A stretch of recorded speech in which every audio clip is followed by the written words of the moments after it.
The Assembly will hear an address by His Excellency Donald Trump, President of the United States of America. I request protocol to escort His Excellency and invite him to address the Assembly.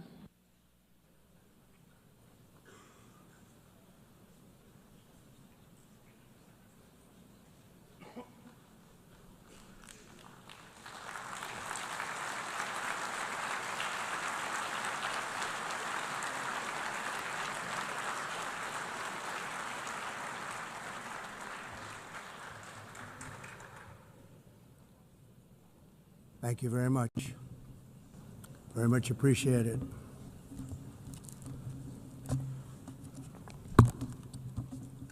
And I don't mind making this speech without a teleprompter, because the teleprompter is not working. I feel very happy to be up here with you nevertheless, and that way you speak more from the heart. I can only say that whoever's operating this teleprompter is in big trouble.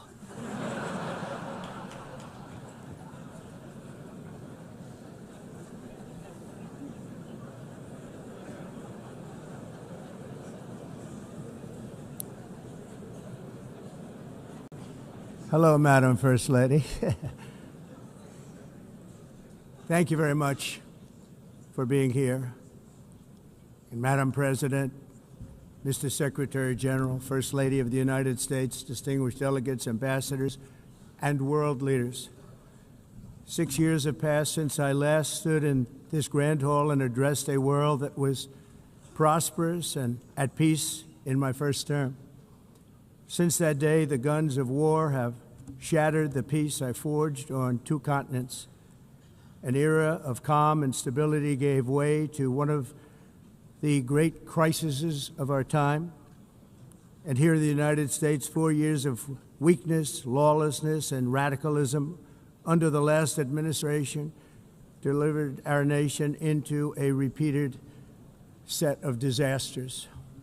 1 year ago, our country was in deep trouble, but today, just 8 months into my administration, we are the hottest country anywhere in the world, and there is no other country even close. America is blessed with the strongest economy, the strongest borders, the strongest military, the strongest friendships, and the strongest spirit of any nation on the face of the earth. This is indeed the golden age of America. We are rapidly reversing the economic calamity we inherited from the previous administration, including ruinous price increases and record-setting inflation like we've never had before. Under my leadership, energy costs are down, gasoline prices are down, grocery prices are down, mortgage rates are down, and inflation has been defeated. The only thing that's up is the stock market, which just hit a record high. In fact, it hit a record high 48 times in the last short period of time. Growth is surging, manufacturing is booming. The stock market, as I said, is doing better than it's ever done. And all of you in this room benefit by that, almost everybody. And importantly, workers' wages are rising at the fastest pace in more than 60 years. And that's what it's all about, isn't it? In 4 years of President Biden, we had less than $1 trillion of new investment into the United States. In just 8 months since I took office, we have secured commitments and money already paid for $17 trillion. Think of it, 4 years, less than $1 trillion, 8 months, much more than $17 trillion is being invested in the United States. And it's now pouring in from all parts of the world. We've implemented the largest tax cuts in American history and the largest regulation cuts in American history, making this once and again the best country on earth to do business. And many of the people in this room are investing in America, and it's turned out to be an awfully good investment during this 8-month period. In my first term, I built the greatest economy in the history of the world. We had the best economy ever, history of the world. And I'm doing the same thing again, but this time it's actually much bigger and even better. The numbers far surpass my record-setting first term. On our southern border, we have successfully repelled a colossal invasion. And for the last 4 months, and that's 4 months in a row, the number of illegal aliens admitted and entering our country has been 0. Hard to believe, because if you look back just a year ago, it was millions and millions of people pouring in from all over the world, from prisons, from mental institutions, drug dealers. All over the world they came. They just poured into our country with the ridiculous open border policy of the Biden administration. Our message is very simple. If you come illegally into the United States, you're going to jail, or you're going back to where you came from, or perhaps even further than that. You know what that means. I want to thank the country of El Salvador for the successful and professional job they've done in receiving and jailing so many criminals that entered our country. And it was under the previous administration that the number became record-setting, and they're all being taken out. We have no choice. And other countries have no choice, because other countries are in the exact same situation with immigration. It's destroying your country, and you have to do something about it. On the world stage, America is respected again like it has never been respected before. You think about 2 years ago, 3 years ago, 4 years ago, or 1 year ago, we were a laughingstock all over the world. At the NATO summit in June, virtually all NATO members formally committed to increase defense spending at my request from 2% to 5% of GDP, making our alliance far stronger and more powerful than it was ever before. In May, I traveled to the Middle East to visit my friends and rebuild our partnerships in the Gulf and those valued relationships with Saudi Arabia, Qatar, and the UAE, and other countries are now, I believe, closer than ever before. My administration has negotiated one historic trade deal after another, including with the United Kingdom, the European Union, Japan, South Korea, Vietnam, Indonesia, the Philippines, Malaysia, and many, many others. Likewise, in a period of just 7 months, I have ended 7 unendable wars. They said they were unendable. You're never going to get them solved. Some were going for 31 years, 2 of them, 31, think of it, 31 years. One was 36 years. One was 28 years. I ended 7 wars. And in all cases, they were raging with countless thousands of people being killed. This includes Cambodia and Thailand, Kosovo and Serbia, the Congo and Rwanda, a vicious, violent war that was, Pakistan and India, Israel and Iran, Egypt and Ethiopia, and Armenia and Azerbaijan. It included all of them. No president or prime minister, and for that matter, no other country has ever done anything close to that. And I did it in just 7 months. It's never happened before. There's never been anything like that. I'm very honored to have done it. It's too bad that I had to do these things instead of the United Nations doing them. And sadly, in all cases, the United Nations did not even try to help in any of them. I ended 7 wars, dealt with the leaders of each and every one of these countries, and never even received a phone call from the United Nations offering to help in finalizing the deal. All I got from the United Nations was an escalator that on the way up stopped right in the middle. If the First Lady wasn't in great shape, she would have fallen, but she's in great shape. We're both in good shape. We both stood. And then a teleprompter that didn't work. These are the two things I got from the United Nations, a bad escalator and a bad teleprompter. Thank you very much. And by the way, it's working now. It just went on. Thank you. I think I should just do it the other way. It's easier. Thank you very much. I didn't think of it at the time because I was too busy working to save millions of lives. That is the saving and stopping of these wars. But later I realized that the United Nations wasn't there for us. They weren't there. I thought of it really after the fact, not during these negotiations, which were not easy. That being the case, what is the purpose of the United Nations? The UN has such tremendous potential. I've always said it. It has such tremendous, tremendous potential, but it's not even coming close to living up to that potential. For the most part, at least for now, all they seem to do is write a really strongly worded letter and then never follow that letter up. It's empty words, and empty words don't solve war. The only thing that solves war and wars is action. Now, after ending all of these wars and also earlier negotiating the Abraham Accords, which is a very big thing for which our country received no credit, never receives credit. Everyone says that I should get the Nobel Peace Prize for each one of these achievements. But for me, the real prize will be the sons and daughters who live to grow up with their mothers and fathers, because millions of people are no longer being killed in endless and unglorious wars. What I care about is not winning prizes, it's saving lives. We saved millions and millions of lives with the 7 wars.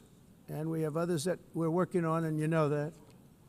Many years ago, a very successful real estate developer in New York, known as Donald J. Trump, I bid on the renovation and rebuilding of this very United Nations complex. I remember it so well. I said at the time that I would do it for $500 million, rebuilding everything. It would be beautiful. I used to talk about, I'm going to give you marble floors. They're going to give you terrazzo. I'm going to give you the best of everything. You're going to have mahogany walls. They're going to give you plastic. But they decided to go in another direction, which was much more expensive at the time, and which actually produced a far inferior product. And I realized that they did not know what they were doing when it came to construction, and that their building concepts were so wrong, and the product that they were proposing to build was so bad and so costly. It was going to cost them a fortune. And I said, and wait till you see the overruns. Well, I turned out to be right. They had massive cost overruns and spent between $2 and $4 billion on the building and did not even get the marble floors that I promised them. You walk on terrazzo. Do you notice that? As far as I'm concerned, frankly, looking at the building and getting stuck on the escalator, they still haven't finished the job. They still haven't finished. That was years ago. The project was so corrupt that Congress actually asked me to testify before them on the tremendous waste of money, because it turned out that they had no idea what it was, but they knew it was anywhere between $2 and $4 billion as opposed to $500 million with a guarantee. But they had no idea, and I said it cost much more than $5 billion. Unfortunately, many things in the United Nations are happening just like that, but on an even much bigger scale, much, much bigger. Very sad to see. Whether the UN can manage to play a productive role, I've come here today to offer the hand of American leadership and friendship to any nation in this assembly that is willing to join us in forging a safer, more prosperous world. And it's a world that we'll be much happier with. A dramatically better future is within our reach. But to get there, we must reject the failed approaches of the past and work together to confront some of the greatest threats in history. There is no more serious danger to our planet today than the most powerful and destructive weapons ever devised by man, of which the United States, as you know, has many. Just as I did in my first term, I've made containing these threats a top priority, starting with the nation of Iran. My position is very simple. The world's #1 sponsor of terror can never be allowed to possess the most dangerous weapon. That's why, shortly after taking office, I sent the so-called Supreme Leader a letter making a generous offer. I extended a pledge of full cooperation in exchange for a suspension of Iran's nuclear program. The regime's answer was to continue their constant threats to their neighbors and U.S. interests throughout the region and some great countries that are right nearby. Today, many of Iran's former military commanders, in fact, I can say almost all of them, are no longer with us. They're dead. And 3 months ago, in Operation Midnight Hammer, 7 American B-2 bombers dropped the 14 30,000-pound each bombs on Iran's key nuclear facilities, totally obliterating everything. No other country on earth could have done what we did. No other country has the equipment to do what we did. We have the greatest weapons on earth. We hate to use them. But we did something that for 22 years people wanted to do. With Iran's nuclear enrichment capacity demolished, I immediately brokered an end to the 12-day war, as it's called, between Israel and Iran, with both sides agreeing to fight no longer. As everyone knows, I have also been deeply engaged in seeking a ceasefire in Gaza. Have to get that done. Have to get it done. Unfortunately, Hamas has repeatedly rejected reasonable offers to make peace. We can't forget October 7th, can we? Now, as if to encourage continued conflict, some of this body is seeking to unilaterally recognize a Palestinian state. The rewards would be too great for Hamas terrorists for their atrocities. This would be a reward for these horrible atrocities, including October 7th, even while they refuse to release the hostages or accept a ceasefire. Instead of giving to Hamas and giving so much, because they've taken so much, this could have been solved so long ago. But instead of giving in to Hamas's ransom demands, those who want peace should be united with one message: release the hostages now. Just release the hostages now. Thank you.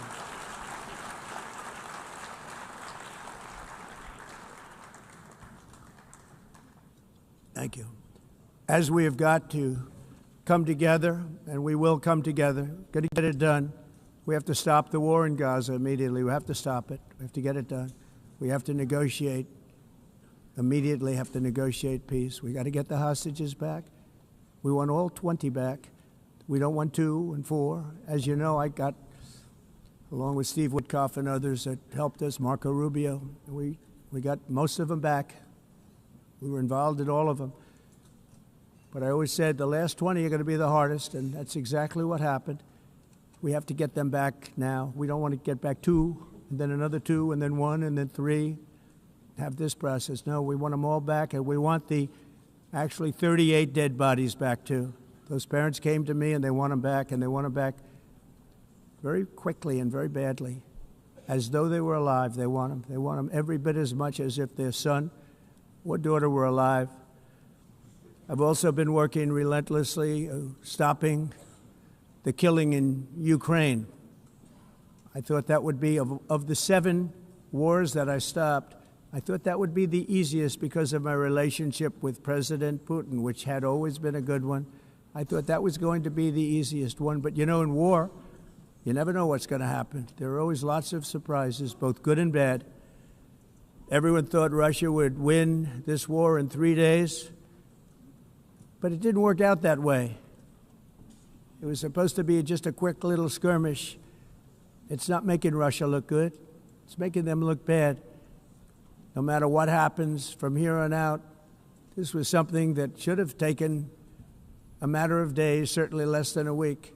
And they've been fighting for 3.5 years and killing anywhere from 5,000 to 7,000 young soldiers, mostly soldiers, on both sides every single week, from 5,000 to 7,000 dead young people, and some in cities, much smaller numbers, where rockets are shot, where drones are dropped. This war would never have started if I were president. This was a war that should have never happened. It shows you what leadership is, what bad leadership can do to a country. Look what happened to the United States, and look where we are right now in just a short period of time. The only question now is how many more lives will be needlessly lost on both sides. China and India are the primary funders of the ongoing war by continuing to purchase Russian oil. But inexcusably, even NATO countries have not cut off much Russian energy and Russian energy products, which, as you know, I found out about 2 weeks ago, and I wasn't happy. Think of it. They're funding the war against themselves. Who the hell ever heard of that one? In the event that Russia is not ready to make a deal to end the war, then the United States is fully prepared to impose a very strong round of powerful tariffs, which would stop the bloodshed, I believe, very quickly. But for those tariffs to be effective, European nations, all of you are gathered here right now, would have to join us in adopting the exact same measures. I mean, you're much closer to this. We have an ocean in between. You're right there. And Europe has to step it up. They can't be doing what they're doing. They're buying oil and gas from Russia while they're fighting Russia. It's embarrassing to them, and it was very embarrassing to them when I found out about it, I can tell you that. But they have to immediately cease all energy purchases from Russia. Otherwise, we're all wasting a lot of time. So I'm ready to discuss this. We're going to discuss it today with the European nations, all gathered here. I'm sure they're thrilled to hear me speak about it, but that's the way it is. I like to speak my mind and speak the truth. As we seek to reduce the threat of dangerous weapons today, I'm also calling on every nation to join us in ending the development of biological weapons once and for all. And biological is terrible, and nuclear is even beyond, and we include nuclear in that. We want to have a cessation of the development of nuclear weapons. We know, and I get to view it all the time. Sir, would you like to see? And I look at weapons that are so powerful that we just can't ever use them. If we ever use them, the world literally might come to an end. There would be no United Nations to be talking about. There would be no nothing. Just a few years ago, reckless experiments overseas gave us a devastating global pandemic. Yet despite that worldwide catastrophe, many countries are continuing extremely risky research into bioweapons and man-made pathogens. This is unbelievably dangerous. To prevent potential disasters, I'm announcing today that my administration will lead an international effort to enforce biological weapons convention, which is going to be meeting with the top leaders of the world by pioneering an AI verification system that everyone can trust. Hopefully the UN can play a constructive role, and it will also be one of the early projects under AI. Let's see how good it is, because a lot of people are saying it could be one of the great things ever, but it also can be dangerous, but it can be put to tremendous use and tremendous good, and this would be an example of that. Not only is the UN not solving the problems it should, too often, it's actually creating new problems for us to solve. The best example is the #1 political issue of our time, the crisis of uncontrolled migration. It's uncontrolled. Your countries are being ruined. The United Nations is funding an assault on Western countries and their borders. In 2024, the UN budgeted $372 million in cash assistance to support an estimated 624,000 migrants journeying into the United States. Think of that. The UN is supporting people that are illegally coming into the United States, and then we have to get them out. The UN also provided food, shelter, transportation, and debit cards to illegal aliens. Can you believe that? On the way to infiltrate our southern border. Millions of people came through that southern border. Just a year ago, millions and millions of people were pouring in, 25 million altogether over the 4 years of the incompetent Biden administration. And now we have it stopped, totally stopped. In fact, they're not even coming anymore because they know they can't get through. But what took place is totally unacceptable. The UN is supposed to stop invasions, not create them and not finance them. In the United States, we reject the idea that mass numbers of people from foreign lands can be permitted to travel halfway around the world, trample our borders, violate our sovereignty, cause unmitigated crime, and deplete our social safety net. We have reasserted that America belongs to the American people, and I encourage all countries to take their own stand in defense of their citizens as well. You have to do that because I see it. I'm not mentioning names. I see it, and I can call every single one of them out. You're destroying your countries. They're being destroyed. Europe is in serious trouble. They've been invaded by a force of illegal aliens like nobody's ever seen before. Illegal aliens are pouring into Europe. Nobody is ever, and nobody's doing anything to change it, to get them out. It's not sustainable. And because they choose to be politically correct, they're doing just absolutely nothing about it. And I have to say, I look at London, where you have a terrible mayor, terrible, terrible mayor, and it's been so changed, so changed. Now they want to go to Sharia law, but you're in a different country. You can't do that. Both the immigration and their suicidal energy ideas will be the death of Western Europe if something is not done immediately. This cannot be sustained. What makes the world so beautiful is that each country is unique.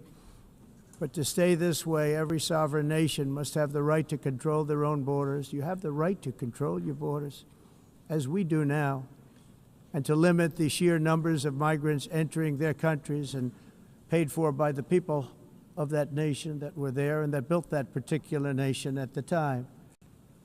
They put their blood, sweat, tears, money into that country, and now they're being ruined. Proud nations must be allowed to protect their communities and prevent their societies from being overwhelmed by people they have never seen before, with different customs, religions, with different everything. Where migrants have violated laws, lodged false asylum claims, or claimed refugee status for illegitimate reasons, they should, in many cases, be immediately sent home. And while we will always have a big heart for places and people that are struggling and truly compassionate, answers will be given. We have to solve the problem, and we have to solve it in their countries, not create new problems in our countries. And we are very helpful to a lot of countries that are just not able to send their people anymore. They used to send them to us in caravans of 25,000, 30,000 people each. These massive caravans of people pouring into our country, totally unchecked and unvetted. But not anymore. According to the Council of Europe in 2024, almost 50% of inmates in German prisons were foreign nationals or migrants. In Austria, the number was 53% of the people in prisons were from places that weren't from where they are now. In Greece, the number was 54%, and in Switzerland, beautiful Switzerland, 72% of the people in prisons are from outside of Switzerland. When your prisons are filled with so-called asylum seekers who repaid kindness, and that's what they did, they repaid kindness with crime, it's time to end the failed experiment of open borders. You have to end it now. See, I can tell you, I'm really good at this stuff. Your countries are going to hell.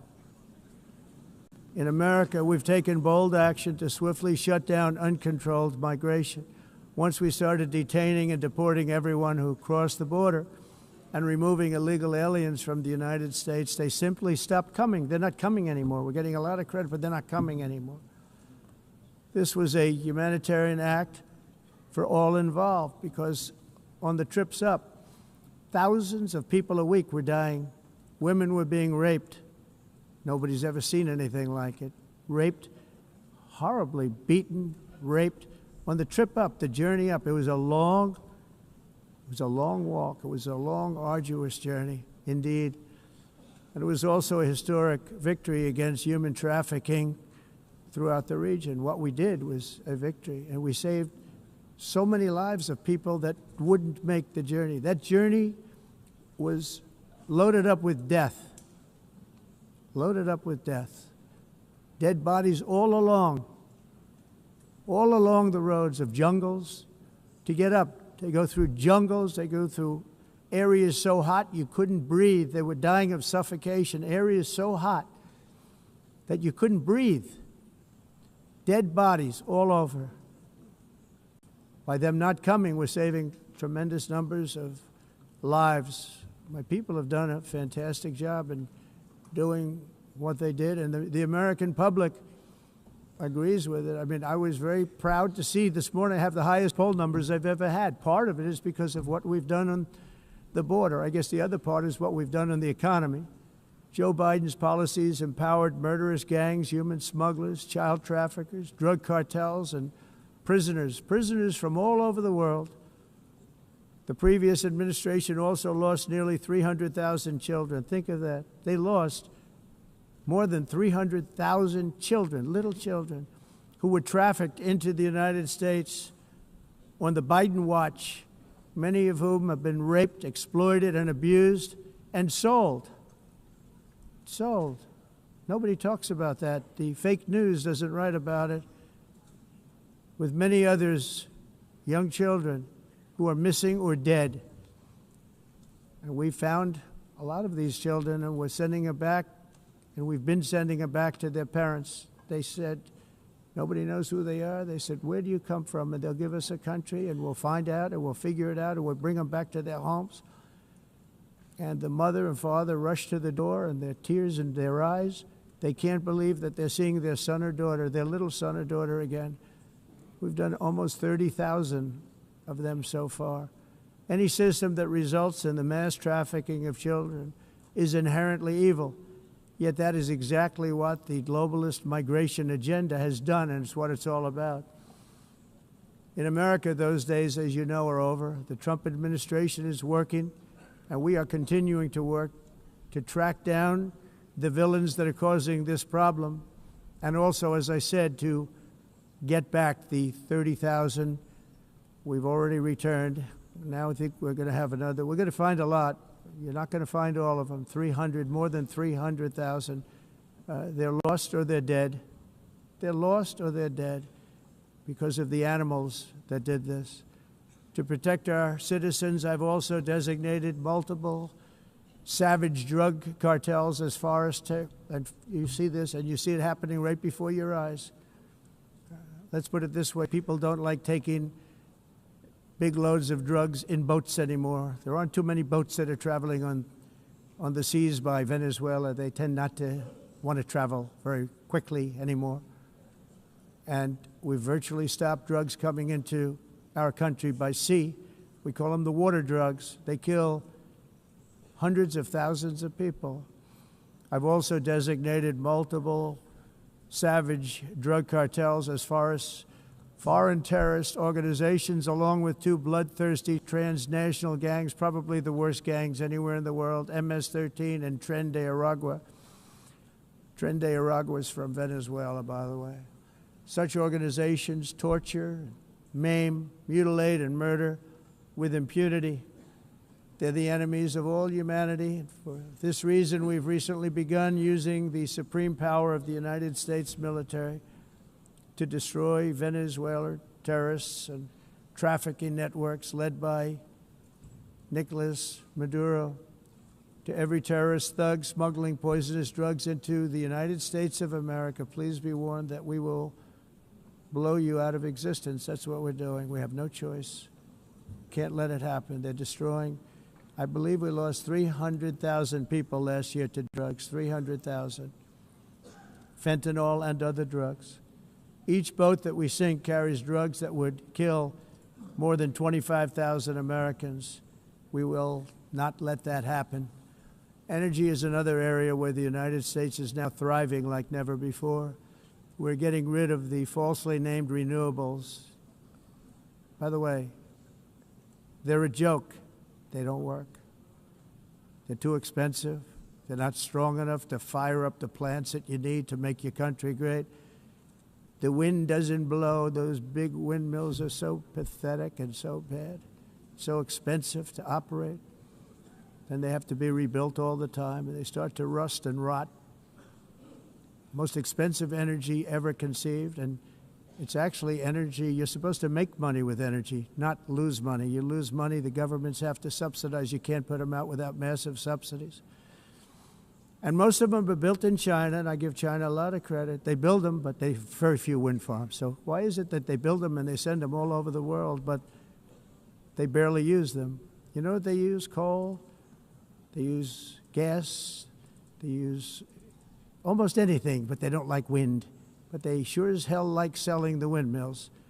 Europe, on the other hand, has a long way to go, with many countries being on the brink of destruction because of the green energy agenda. And I give a lot of credit to Germany.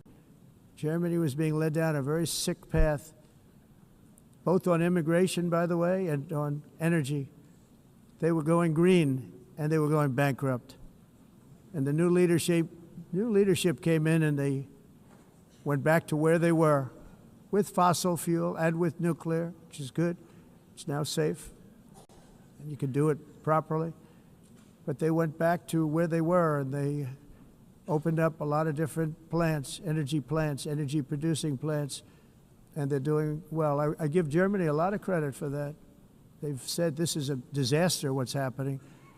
They were going all green. All green is all bankrupt. That's what it represents.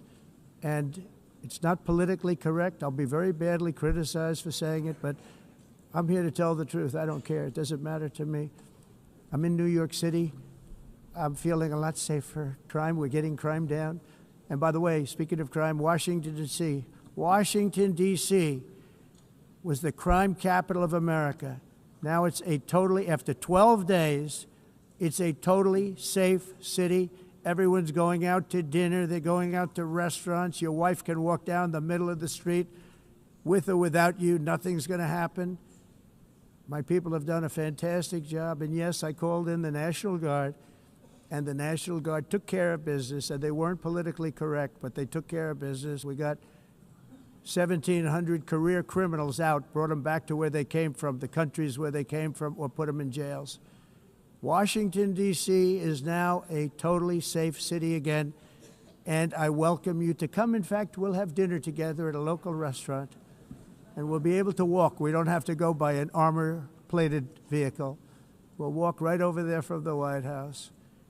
They've given up their powerful edge, a lot of the countries that we're talking about, in oil and gas, such as essentially closing the great North Sea oil. Oh, the North Sea, I know it so well.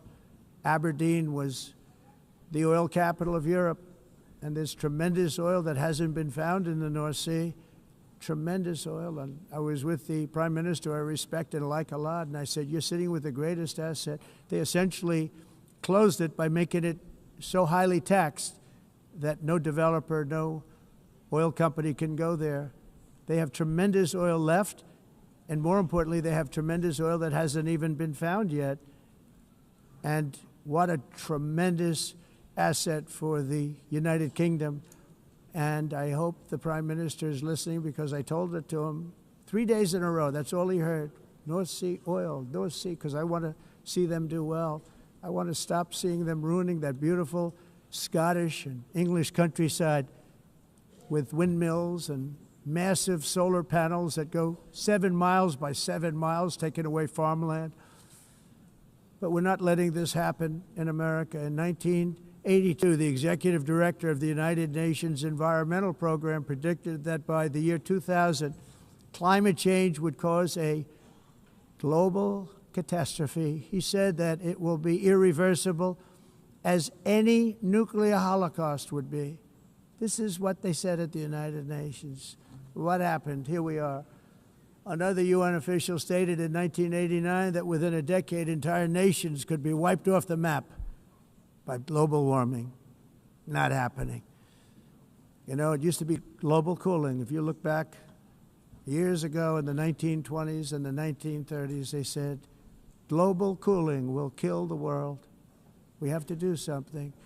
Then they said global warming will kill the world. But then it started getting cooler, so now they could just call it climate change, because that way they can't miss. It's climate change. Because if it goes higher or lower, whatever the hell happens, there's climate change. It's the greatest con job ever perpetrated on the world, in my opinion. Climate change, no matter what happens, you're involved in that. No more global warming, no more global cooling. All of these predictions made by the United Nations and many others, often for bad reasons, were wrong. They were made by stupid people that have cost their countries fortunes and given those same countries no chance for success. If you don't get away from this green scam, your country is going to fail. And I'm really good at predicting things, you know. They actually said during the campaign they had a hat, the best-selling hat. Trump was right about everything. And I don't say that in a braggadocious way, but it's true. I've been right about everything. And I'm telling you that if you don't get away from the green energy scam, your country is going to fail. And if you don't stop people that you've never seen before, that you have nothing in common with, your country is going to fail. I'm the President of the United States, but I worry about Europe. I love Europe. I love the people of Europe. And I hate to see it being devastated by energy and immigration. This double-tailed monster destroys everything in its wake, and they cannot let that happen any longer. You're doing it because you want to be nice. You want to be politically correct, and you're destroying your heritage. They must take control strongly and immediately of the unmitigated immigration disaster and the fake energy catastrophe before it's too late. The carbon footprint is a hoax made up by people with evil intentions, and they're heading down a path of total destruction. You know, the carbon footprint was a big, big thing a few years ago. I remember hearing about the carbon footprint, and then President Obama would get into Air Force One, a massive Boeing 747, and not a new one, an old one with old engines that spew everything into the atmosphere. He'd talk about the carbon footprint, we must do so. Then he'd get in and he'd fly from Washington to Hawaii to play a round of golf. And then he'd get back onto that big, beautiful plane and he'd fly back and he'd talk about, again, global warming and the carbon footprint. It's a con job. At extreme cost and expense, Europe reduced its own carbon footprint by 37%. Think of that. Congratulations, Europe. Great job. You cost yourself a lot of jobs, a lot of factories closed, but you reduced the carbon footprint by 37%. However, for all of that sacrifice and much more, it's been totally wiped out and then some by a global increase of 54%. Much of it coming from China and other countries that are thriving around China, which now produces more CO2 than all the other developed nations in the world. So all of these countries are working so hard on the carbon footprint, which is nonsense, by the way. It's nonsense. You know, it's interesting. In the United States, we have still radicalized environmentalists, and they want the factories to stop. Everything should stop. No more cows. We don't want cows anymore. I guess they want to kill all the cows. They want to do things that are just unbelievable, and you have it too. But you know, we have a border, strong, and we have a shape, and that shape doesn't just go straight up. That shape is amorphous when it comes to the atmosphere. And if we had the most clean air, and I think we do, we have very clean air. We have the cleanest air we've had in many, many years. But the problem is that other countries, like China, which has air that's a little bit rough, it blows And no matter what you're doing down here, the air up here tends to get very dirty because it comes in from other countries where their air isn't so clean. And the environmentalists refuse to acknowledge that. Same thing with garbage. In Asia, they dump much of their garbage right into the ocean. And over about a 1 week and 2 week journey, it flows right past Los Angeles. You've seen it. Massive amounts of garbage, almost too much to do anything about, flowing past Los Angeles, past San Francisco, and then somebody will get in trouble because he dropped a cigarette on the beach. The whole thing is crazy.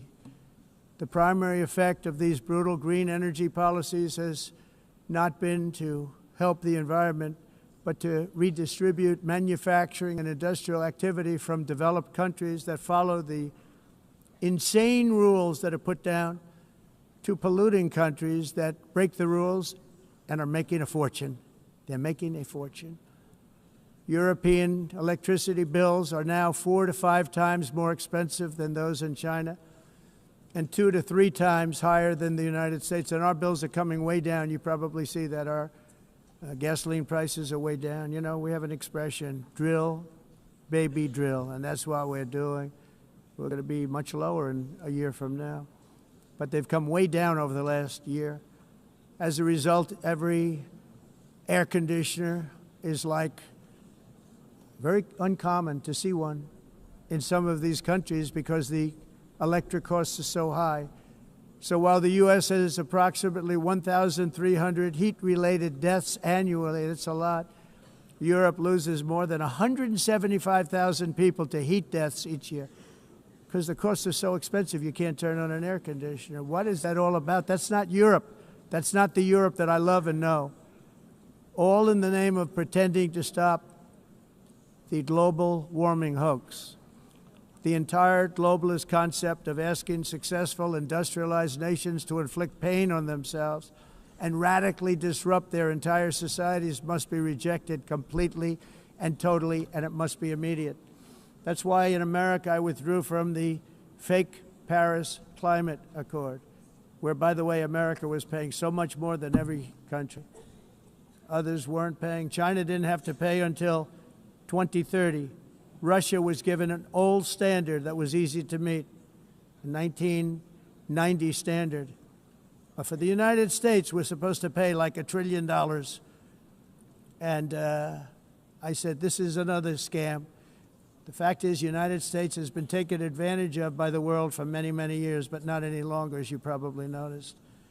I unleashed massive energy production and signed historic executive orders to hunt for oil, but we don't have to do much hunting because we have the most oil of any nation anywhere, oil and gas in the world. And if you add coal, we have the most of any nation in the world. Clean, I call it clean, beautiful coal. You can do things today with coal that you couldn't have done 10 years ago, 15 years.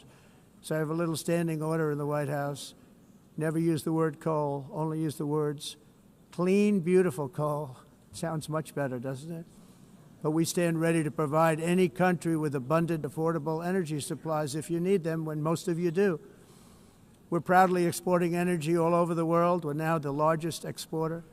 In the United States, we want trade and robust commerce with all nations, everybody. We want to help nations. We're going to help nations. But it must also be fair and reciprocal. The challenge with trade is much the same with climate. The countries that followed the rules, all their factories have been plundered. It's really sad to watch. They've been broken. They've been broken by countries that broke the rules. That's why the United States is now applying tariffs to other countries, and much as these tariffs were for many years applied to us, uncontrollably applied to us. We've used tariffs as a defense mechanism under the Trump administration, including my first term, where hundreds of billions of dollars in tariffs were taken in. And by the way, we had the lowest inflation, and now we have very low inflation.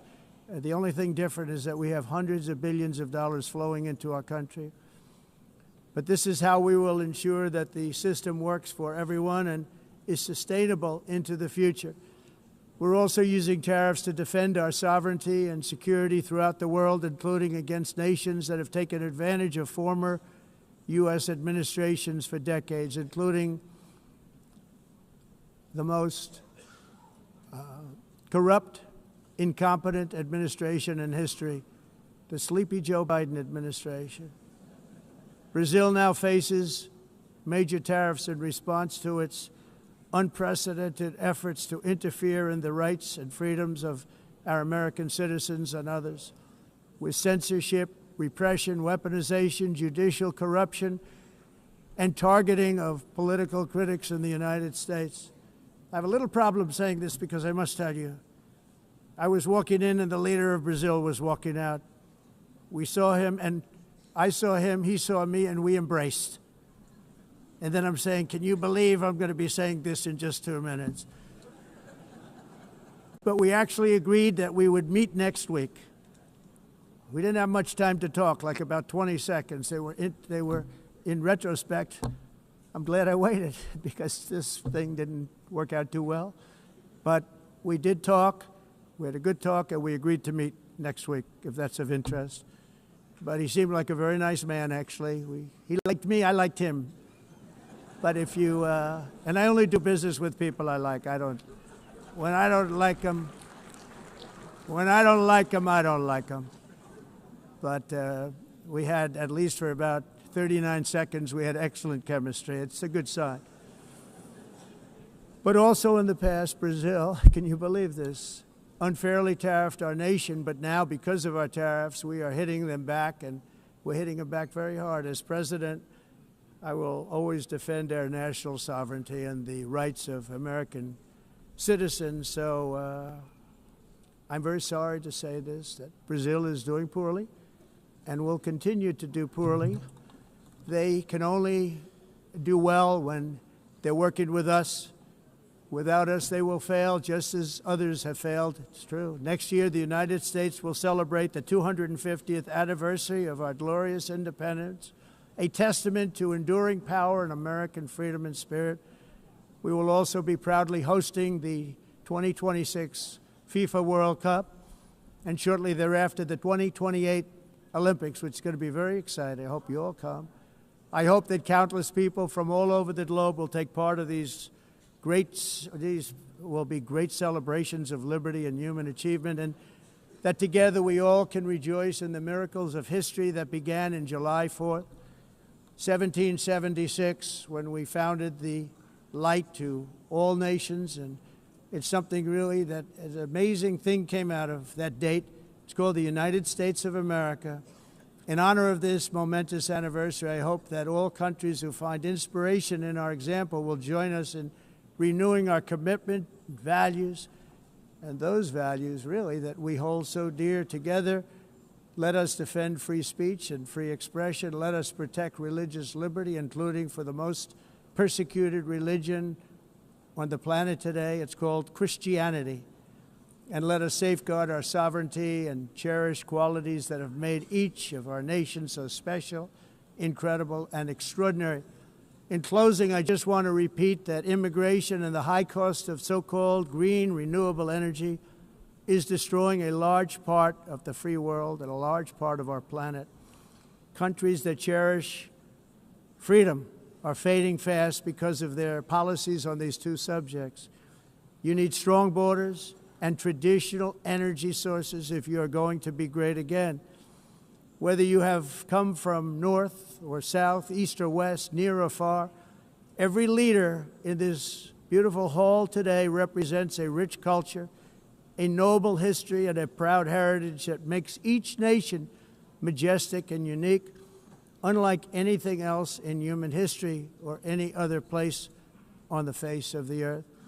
From London to Lima, from Rome to Athens, from Paris to Seoul, from Cairo to Tokyo and Amsterdam to right here in New York City, we stand on the shoulders of the leaders and legends, generals and giants, heroes and titans who won and built our beloved nations, all of our nations, with their own courage, strength, spirit, and skill.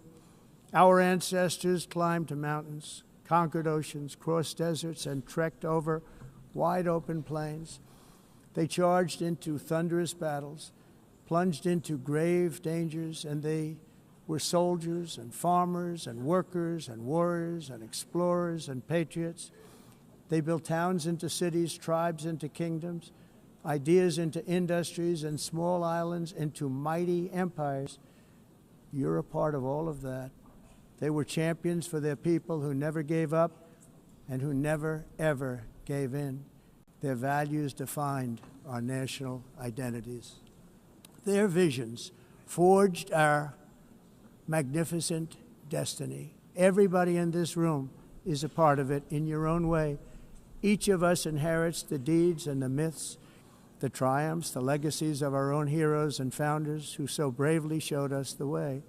Our ancestors gave everything for homelands that they defended with pride, with sweat, with blood, with life, and with death. Now the righteous task of protecting the nations that they built belongs to each and every one of us. So together let us uphold our sacred duty to our people and to our citizens. Let us protect their borders, ensure their safety, preserve their cultures, treasure, and traditions, and fight for their precious dreams and their cherished freedoms. And in friendship and really a beautiful vision, let us all work together to build a bright, beautiful planet, a planet that we all share, a planet of peace and a world that is richer, better, and more beautiful than ever before. That can happen. It will happen. It will happen, and I hope it can happen and start right now, right at this moment. We'll turn it around. We're going to make our countries better, safer, more beautiful.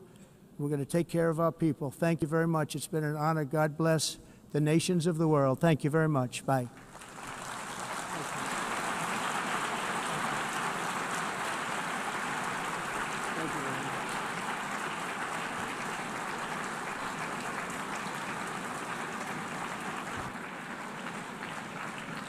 On behalf of the Assembly, I wish to thank the President of the United States,